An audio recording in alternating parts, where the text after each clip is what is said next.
Hello everyone, this is the munificent MGTOW, and I have a treat for you today. This is the Manosphere. What I have done is try to organize the Manosphere in a way that makes sense, because I tried to think about how to put this together.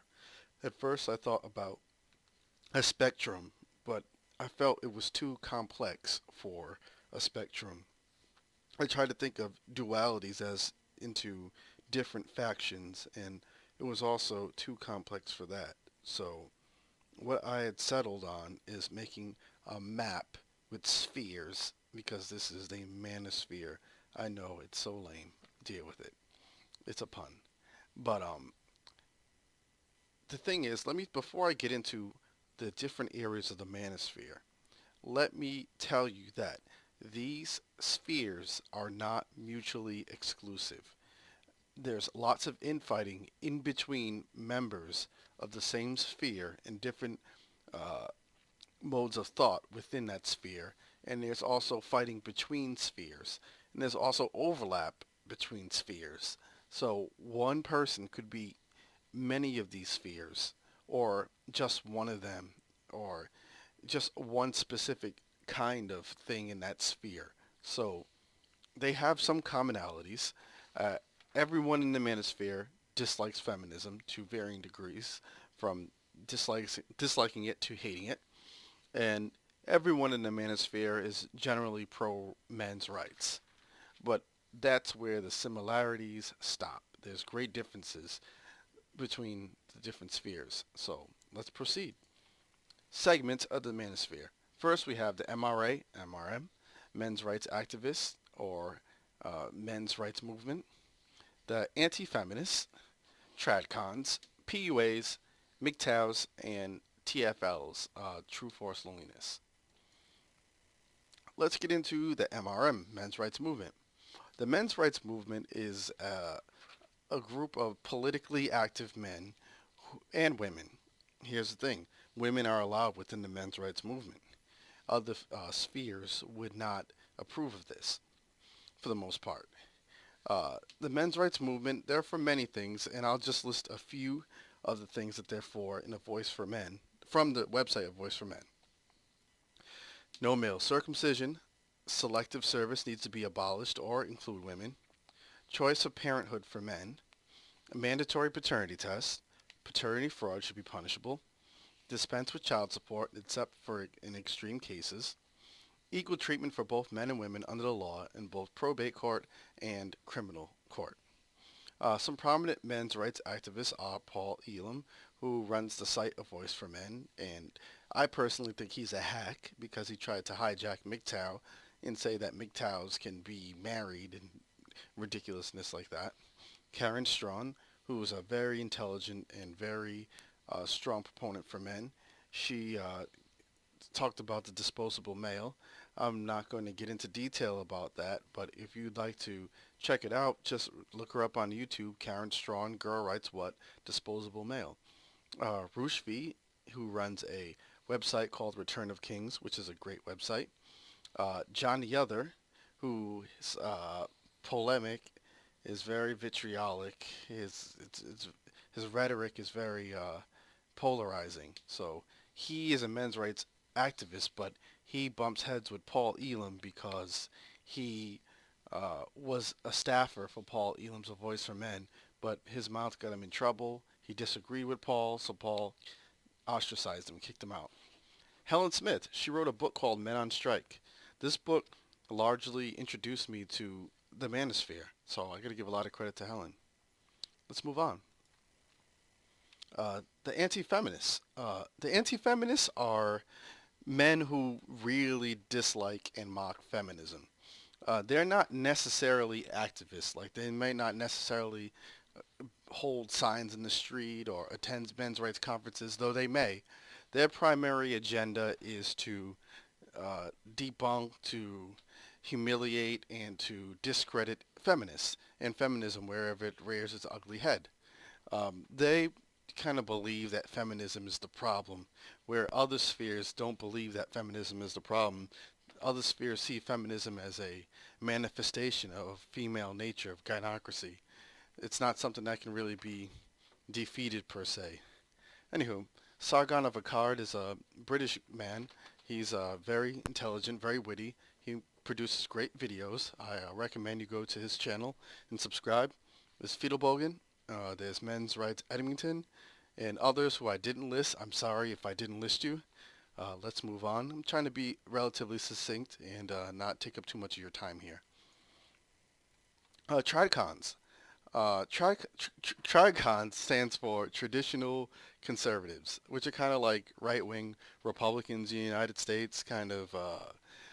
They harken back to a time when women were women and men were men, and women had respect for men, and they weren't whores, and they respected men. This is traditionalism is just another part of feminism.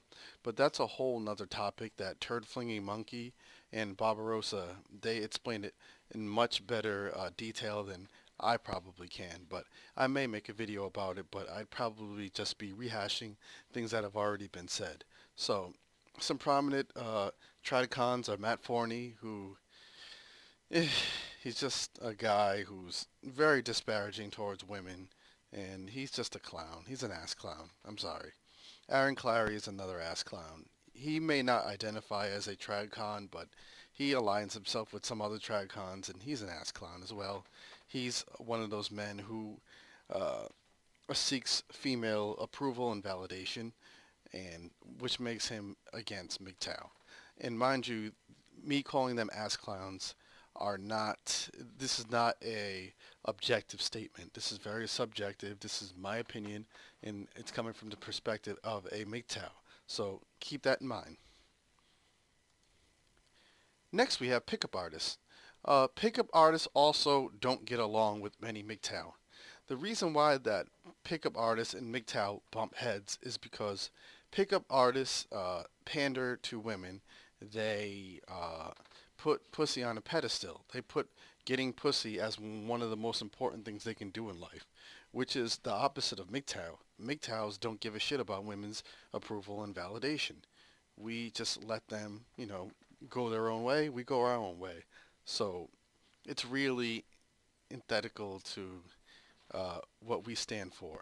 So basically, pickup artists, we're not big fans of them in general. Though I don't mind them. I don't dislike them. I just feel that they're wrong-headed. They would argue that they're just using women and they're not putting the pussy on a pedestal, and that they're just using women as disposable, holes basically. But I would argue against that. All right, so some prominent pickup artists are Neil Strauss, Mystery, Gambler, and Ross Jeffries. Feel free to look them up. Pickup artists can be very entertaining stuff. Pickup artistry, I apologize. So, MGTOW. Why does it have the biggest sphere, and why does it have so many subsections? One, because there's a lot of infighting, and two, I'm a MGTOW. This is a MGTOW channel. You came here to see MGTOW, right? So let's get into MGTOW. So we have three general spheres. We have the intellectual MGTOW, we have the entertainment MGTOW, and we have the rest of us. So let's get into the intellectual MGTOW.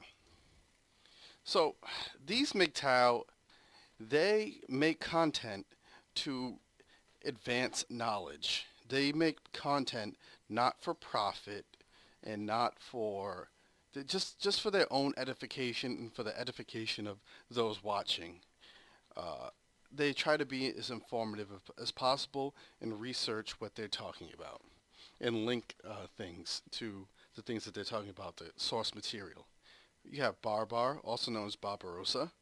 He's a must for any MGTOW to check up on. Stardusk. He is very smart as well, but he tends to ramble and make very long videos.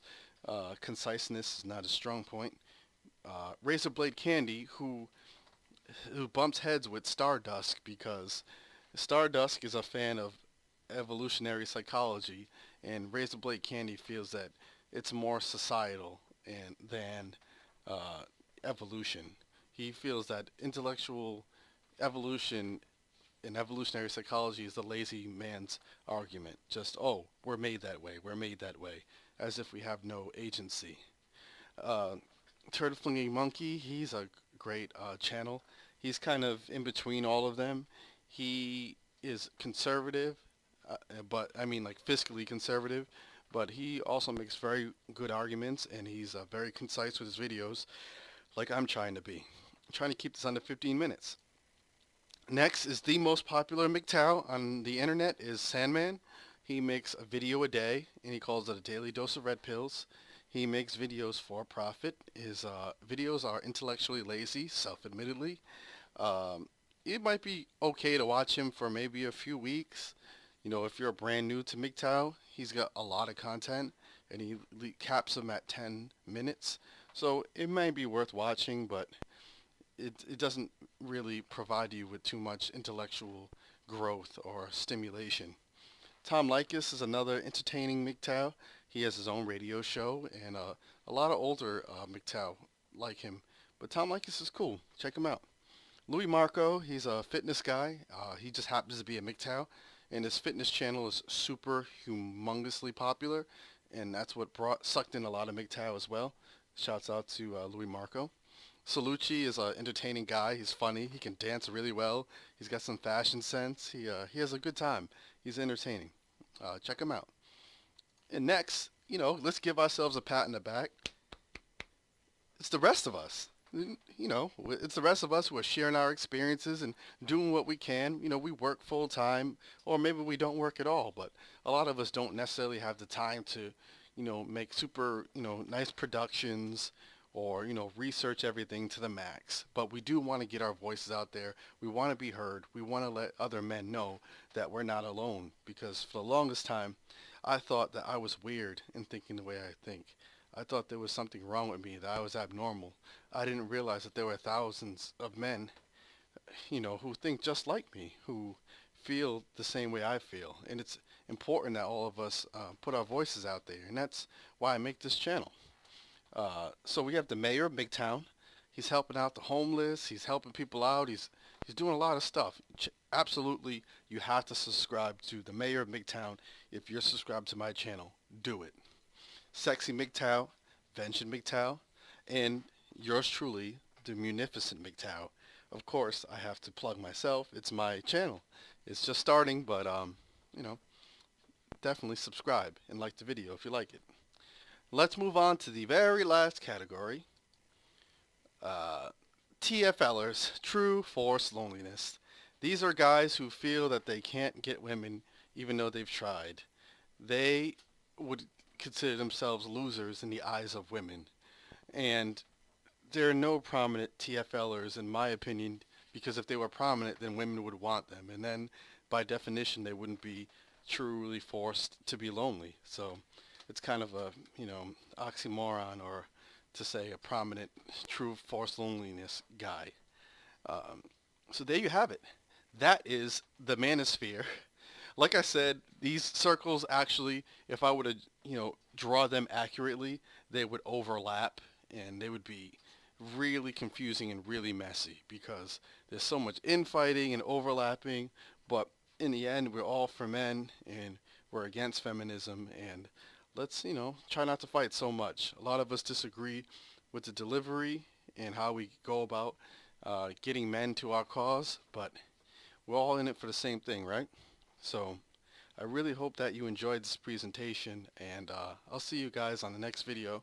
And please comment, like, subscribe. I hate doing all this pandering, but I'm just so used to seeing it. So please share this video with anyone who was mentioned in this video, and share it with your friends. All right? Have a great day.